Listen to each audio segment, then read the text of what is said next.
સુરતમાં વાહનોમાંથી બેટરી ચોરી કરતી ગેંગને રાંદેર વિસ્તારમાંથી પોલીસે ઝડપી પાડી એક ઓટો રિક્ષા, અલગ અલગ કંપનીની વાહનોની બેટરી, મોબાઈલ તેમજ રોકડ સહિત 1.39 લાખની મત્તાનો મુદ્દામાલ કબજે કર્યો છે. ઝડપાયેલા 4 આરોપીઓ પૈકીના એક આરોપી પાસેથી મળી આવેલ ચોરીના મોબાઈલ અંગે પૂછપરછ કરતા પોલીસ ચોપડે નોંધાયેલા ગુનાનો ભેદ પણ ઉકેલી કાઢ્યો હતો.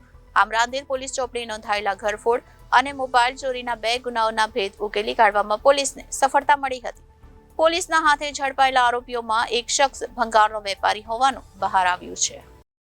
સુરતના રાંદેર વિસ્તારમાં છેલ્લા ઘણા સમયથી વાહનોમાંથી બેટરી ચોરીની ફરિયાદ પોલીસને મળી હતી. જે ગુનાઓના ભેદ ઉકેલી કાઢવામાં રાંદેર પોલીસની ટીમ કામે લાગી હતી. પોલીસ દ્વારા સોસાયટી અને આસપાસ લાગેલા સીસીટીવી કેમેરાની મદદથી આરોપીઓનું પગેરું મેળવવાની દિશામાં તજવીજ હાથ ધરી છે. દરમિયાન રાંદેર પોલીસની ટીમને માહિતી મળી હતી કે કેટલાક શખ્સો એક ઓટો રિક્ષામાં ચોરીની બેટરીઓ લઈ રાંદેરના પાયકવાડ સ્થિત ઝંડા ચોક ખાતે આવેલ તારીક મેવની ભંગારની દુકાને વેચાણ અર્થે આવી રહ્યા છે.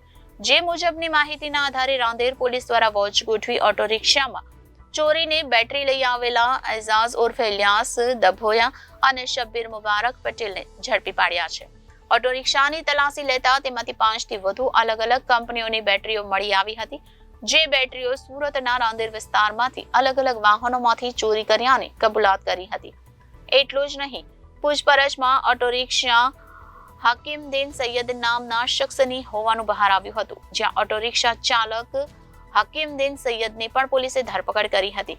જ્યારે પોલીસ પૂછપરછમાં આરોપીઓ વાહનોમાંથી ચોરી કરતી બેટરીઓ રાંદેરના ઝંડા ચોક ખાતે આવેલા ભંગારના વેપારી તારીક મેવણને વેચાણ કરતા હોવાની હકીકત જણાવી હતી. જ્યાં ભંગારના વેપારી તારીક મેવની પણ ધરપકડ કરવામાં આવી છે. 4 પૈકીના એક આરોપી પાસેથી મળી આવેલ મોબાઈલ રાંદેર વિસ્તારમાંથી ચોરી કર્યા હોવાનું પણ બહાર આવ્યું હતું.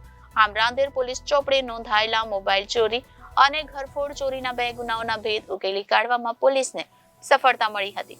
પોલીસે એક ઓટો રિક્ષા, રોકડા રૂપિયા, ચોરીનો એક મોબાઈલ, ચોરીની 5 બેટરીઓ સહિત 1.39 લાખની મત્તાનો મુદ્દામાલ કબજે કરી વધુ તપાસ હાથ ધરી હતી. Reporter Hitesh Prajapati, Janadesh news, Surat.